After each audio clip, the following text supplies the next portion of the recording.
Good evening, everyone. This is the live session for Polymer Reaction Engineering number 12. We'll be discussing some sample problems from the previous classes since tomorrow will be the revision class. So today we'll just have a look at the old problems from previous assignments and we'll try to solve them so that it can be a quick refresher for you so that you can attend the revision classroom.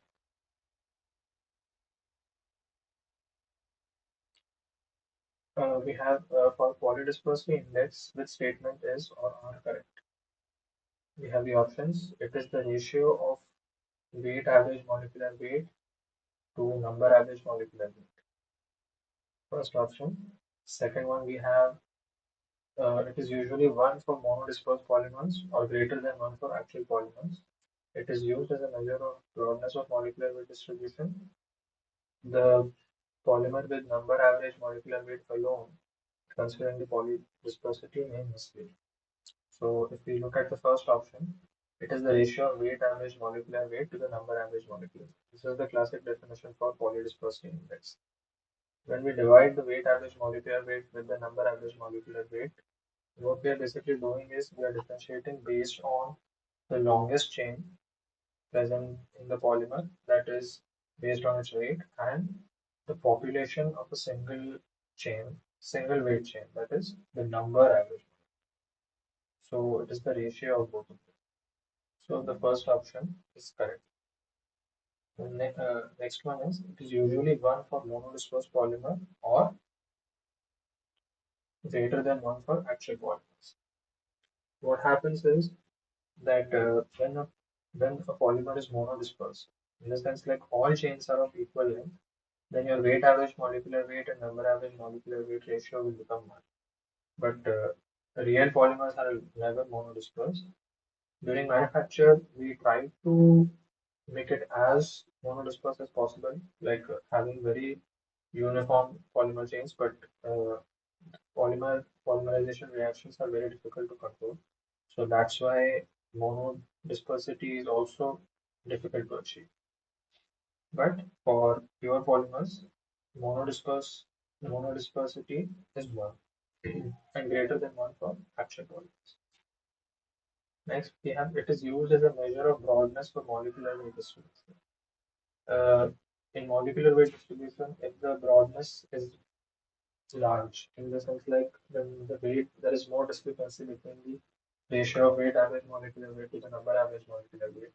At that time, we can say that the distribution curve will be higher or wider. Yes, wider will be the correct word, wider. Because when weight average molecular weight and number average molecular weight are same, that is, the polymer is monodispersed, then the entire molecular weight distribution should show only 1 point. Now, if there is only 1 point, it means that its broadness is basically 0.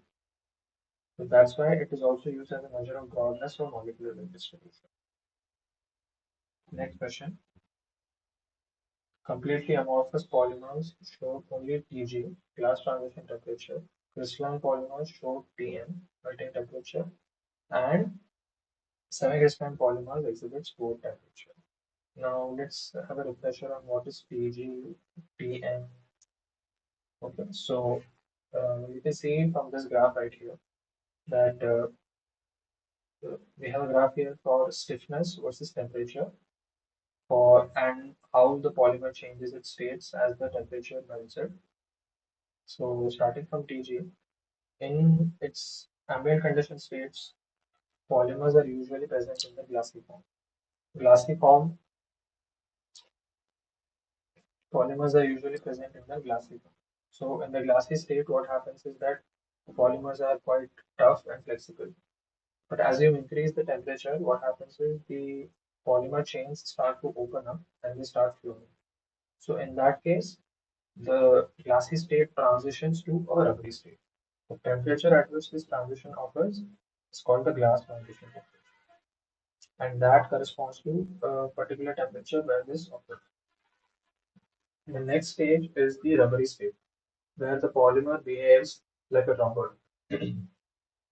Rubber in the sense like it starts losing its glassy behavior and it starts losing its glassy behavior and It deforms, bends back, and changes shape. If you melt it further, it starts flowing.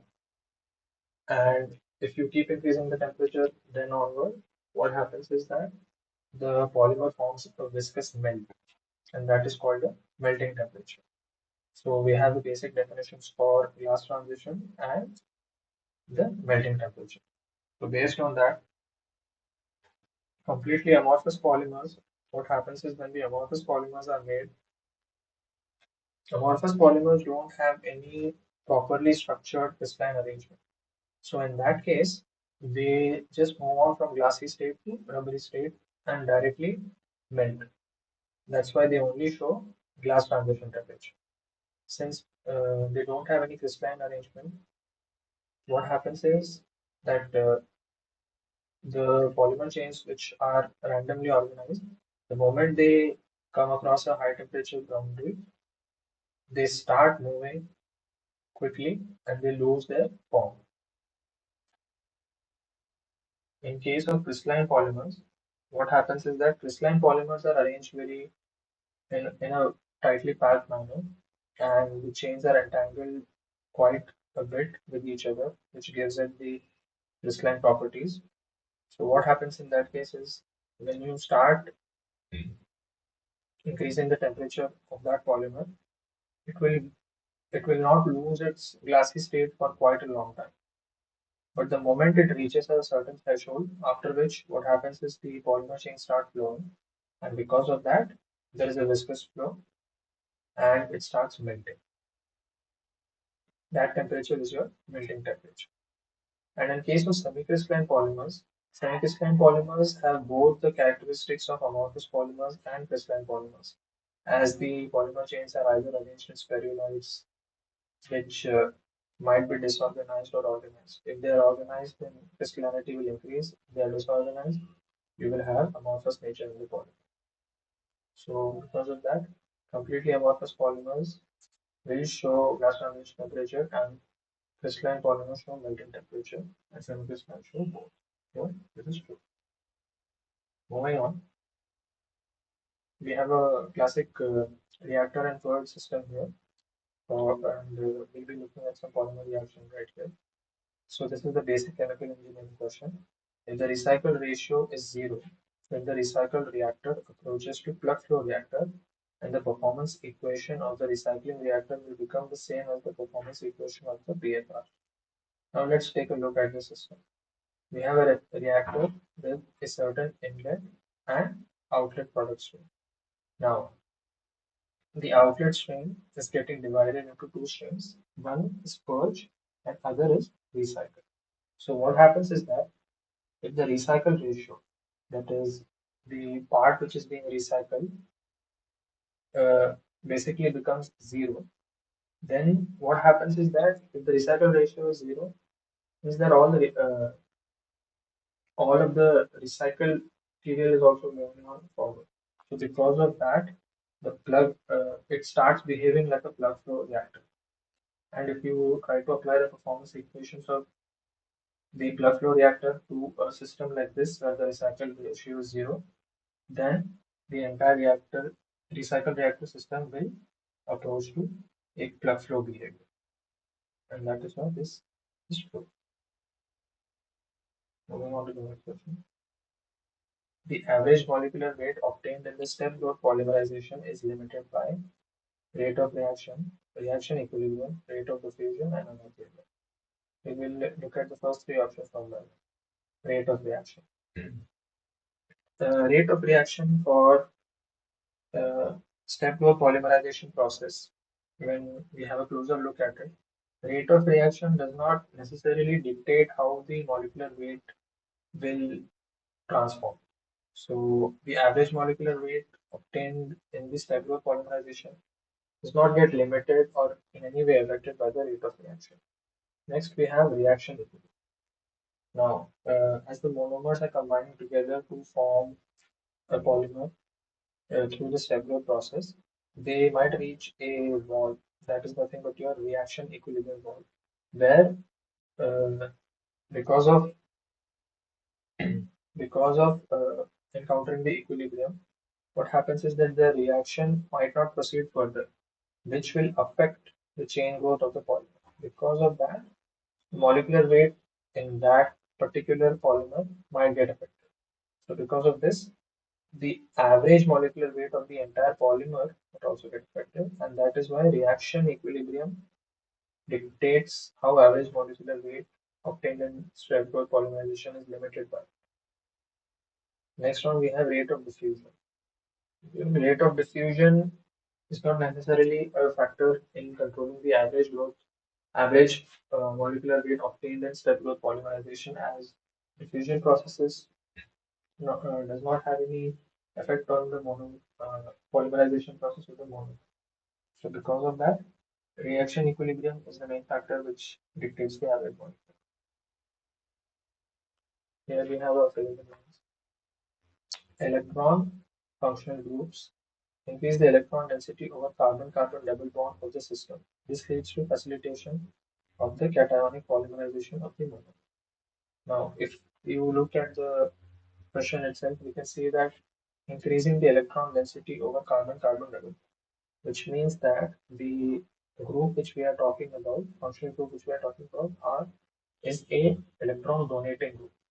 So we can automatically see that among the nitrile and the alkoxy groups, alkoxy group is the donating group, which alkoxy groups are the donating group.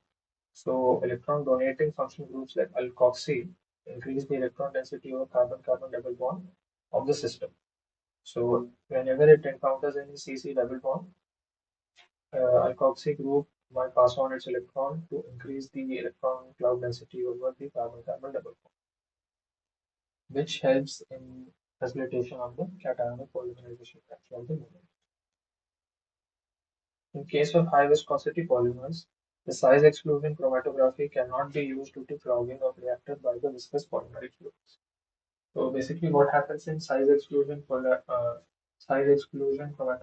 is that uh, it works on the basis of a seal.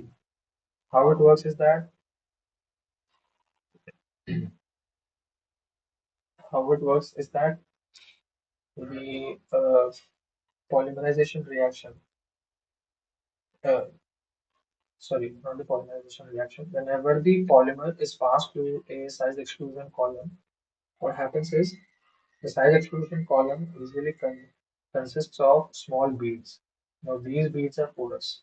So whenever the polymer passes through it, these beads are responsible for making the polymer uniform. In the sense like all these small chains will pass through these porous areas of the bead, and all the large chains will be passing through the outer surface area of these large beads in the column.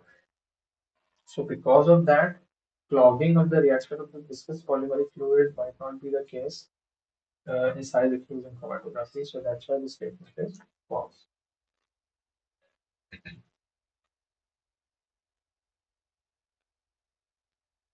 At very high concentrations of initiators, the order of rate of radical polymerization reaction dependency on initiator concentration can be found to be less than half.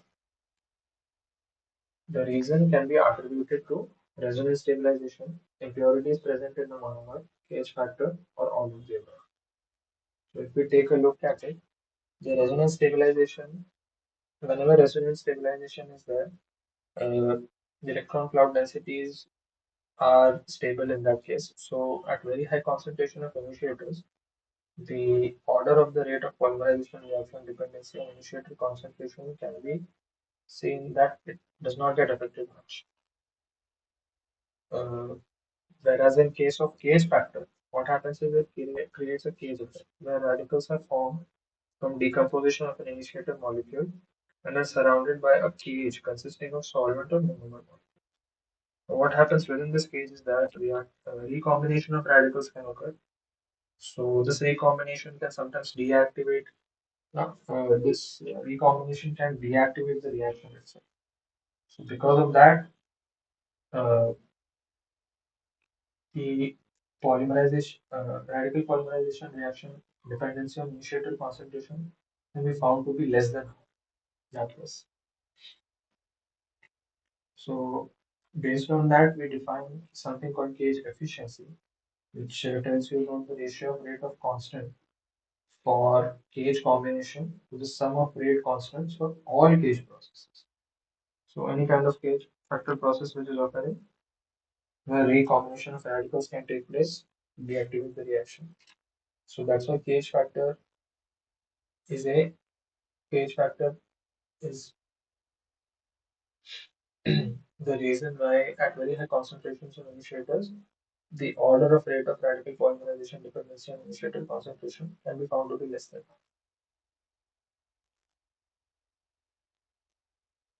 one. Next one we have what is the characteristic that affects the shear and peel resistance to hydrolysis of emulsion polymer copolymers.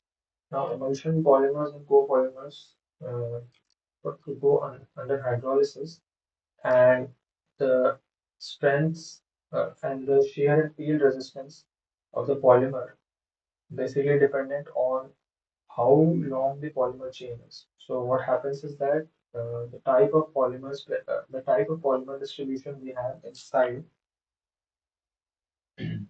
a specific polymer, so one emulsion, which is a emulsion polymer or copolymer. What happens is that copolymer composition would not, the composition of the copolymer would not be affecting the shear and peel resistance to hydrolysis whenever water is encountered in that case. Next, we have molecular weight distribution. What happens is that shear and peel resistance. Shear, shear, shear forces will be moving the geometry in the sense like whenever application of water on any contact with moisture is there, any kind of any kind of peel or the emulsion polymer, whenever it has been put, whenever it undergoes any peel action or shear action, what happens is that the polymer chains present inside the polymer uh, hold on to the surfaces with the adhesive forces.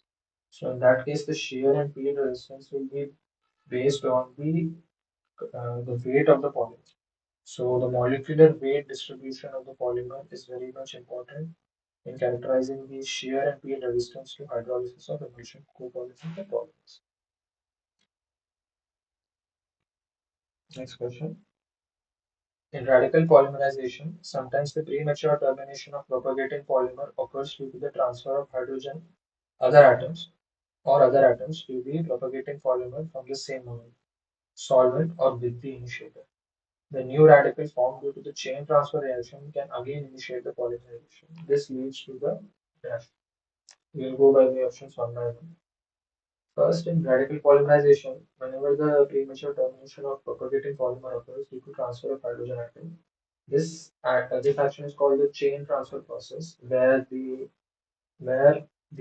kinetics of a single chain which is growing is hindered as the growth the growth causing species is transferred to the next chain. The molecule is transferred to the next chain. Because of this, the chain transfer reaction occurs and the growth of the initial chain is halted. So, with this definition, we can see that increase in rate of polymerization cannot be an option because as chain transfer reaction occurs, it will start initiating the polymerization in the other monomer chain. So, increase in rate of polymerization is false. Decrease in rate of polymerization can occur since the chain transfer chain transfer agents or chain transfer process is occurring. Because of that, the initial monomers from wherever the molecule is being transferred to the other chain stops growing. This will affect the rate of the polymerization process. So because of that, decrease in the rate of polymerization can occur. No change in rate of polymerization. No change in rate of polymerization is also a scenario because what happens is if the chain transfer occurs and if the molecule which is passed on to the other chain also undergoes a similar rate of polymerization as the chain was going initial chain was going, because of that the rate will remain consistent even though the chain transfer process is occurring. So because of this, no change in rate of polymerization is also a scenario. Next, we have decrease in molecular weight of the polymer. Now, decrease in molecular weight of the polymer can occur because if you have if you have a monomer which is undergoing polymerization and it has formed a significantly large chain, and at that point when the molecule gets transferred to the when the chain transfer process occurs and the kinetics of that polymer growth are halted. Because of that, that chain might remain at a fixed size, and as the chain transfer agents take it to the next chain, what happens is the growth of that chain can also be uneven. This unevenness can cause a decrease in molecular weight of the polymer, and it affects the uh, molecular weight distribution of the polymers. So because of that,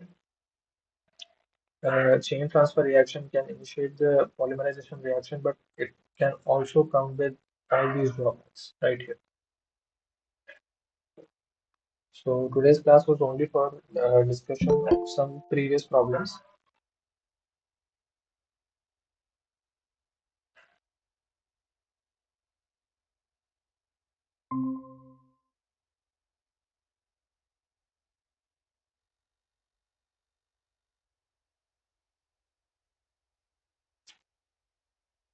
Hello.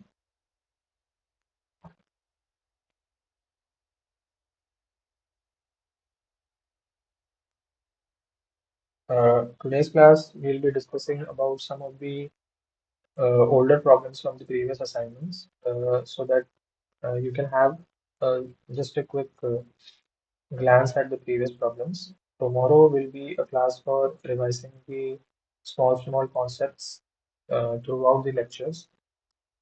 So we'll have a look at these problems right now. For polydispersity index, which statement is or are correct? Uh, we can see that from the general definition that it is the ratio of weight average molecular weight to the number average molecular weight. Next, it is usually 1 for monodisperse polymers or greater than 1 for actual polymers. And it is also used as a measure of broadness of the molecular weight distribution. As you can see that how molecular weight varies through the thickness of the peaks which are observed in the molecular weight distribution, which are defined by the polydispersity index. Next, we have completely amorphous polymers showed only Tg, glass transition temperature. Crystalline polymers show Tm, and semi-crystalline polymers exhibit both temperatures. So, from the classic definition of amorphous polymers, you can tell that amorphous polymers are like the polymer chains are not packed together and they are not crystalline in nature and they are randomly arranged. So, the moment you start providing any kind of temperature to it, what happens is that they suddenly undergo the change from glassy state to rubbery state and they start melting as it is. So because of that, they only show glass transition temperature. Whereas if you take crystalline polymers have spherulites which are arranged in a very orderly manner with the post packing, because of which the number of entanglements increase, and you can say that the crystalline properties are very prominent in these polymers. So when you start applying temperature to it, what happens is that they do not lose their form to a certain degree. But the moment they achieve some kind of threshold energy at that temperature, they start deforming and suddenly undergo melting. So because of that, crystalline polymers show melting temperature.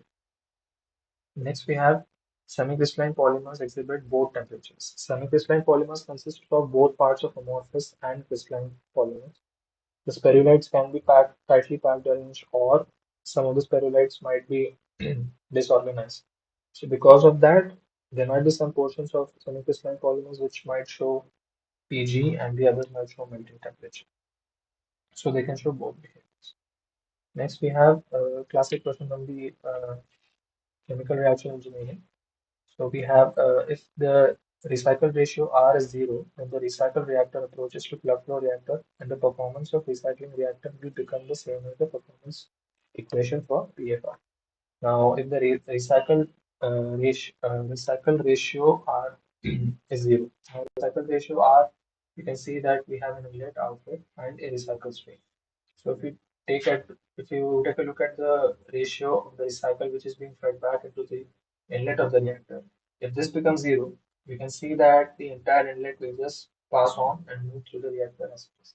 So in that case, what would happen is that the entire reactor will start showing the characteristics of a plug flow reactor because the inlet is just traveling as a single plug throughout the reactor and comes out at the exit. So in that case, what happens is that when you try to solve this reactor, try to solve the mass balance equations for this reactor with the help of a performance equation, we will start taking a look that they will take the form of a plug flow reactor.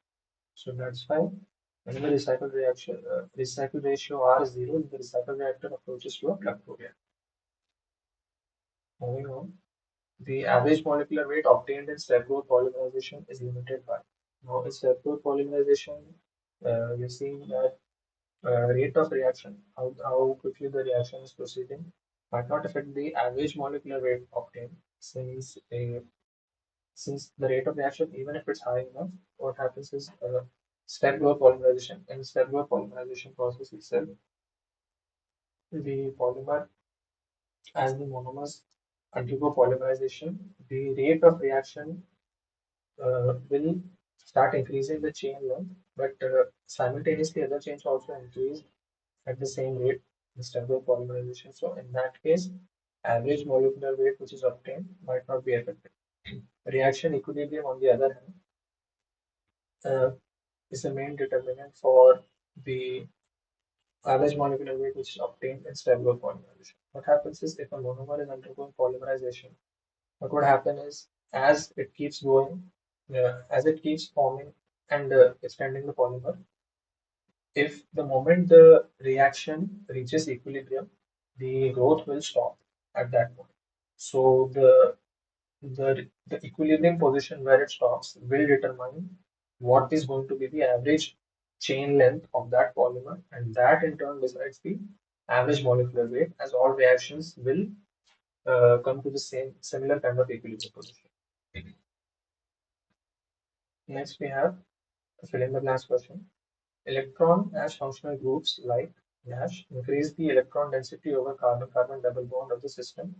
This leads to facilitation of the cationic polymerization of the monomer. So you can see from the question itself that increase in the electron density. The moment it asks about increase in electron density, then we know that there must be a group involved which donates electrons. So among the alkoxy and nitrile group, to take a look, alkoxy group is the donating electron group.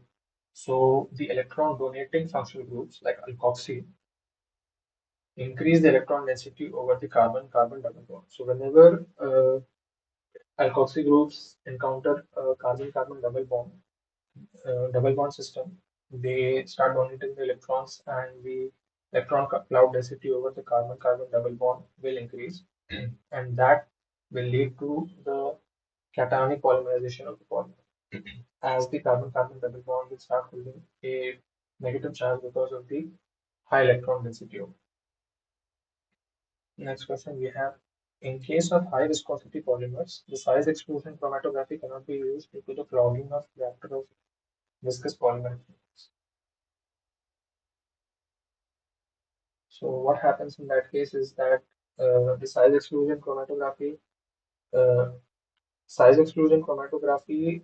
takes place.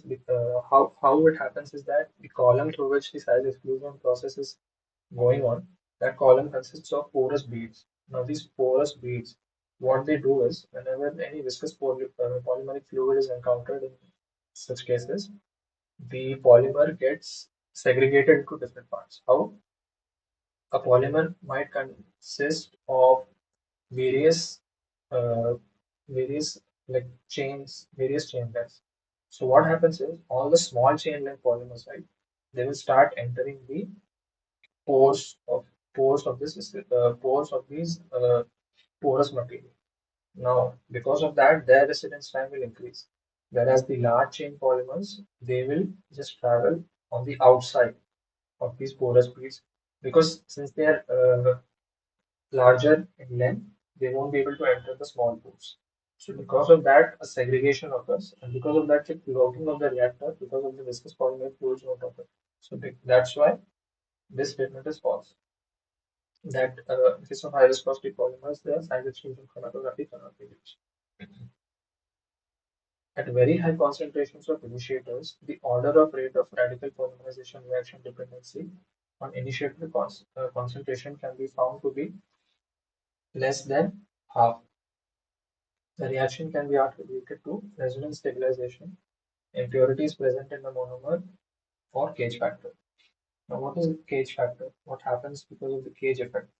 Whenever radicals form from decomposition of an initiator molecule are surrounded by a cage consisting solvent or monomer molecules, within this cage, recombination of the radicals can occur. Now, this recombination of radicals, what it will do is that since radicals are active groups, if they recombine, they are losing their activity and they will deactivate the polymer deactivate the polymerization reaction itself. So because of that, the cage effect has a big role in uh, determining the dependency of initiator concentration on the radical polymerization reaction. So that's why cage factor is a big agent in controlling the polymerization reaction dependency, rate of polymerization reaction dependency on the initiator concentration. Because the cage efficiency is also defined as the ratio of rate constant for cage combination to the sum of the rate constants for all cage processes. So if more than one cage processes are occurring, the deactivation rate for the entire polymerization process will change a lot and it will halt the reaction very quickly. What is the characteristic that affects the shear and field resistance to hydrolysis of emulsion polymer and copolymer?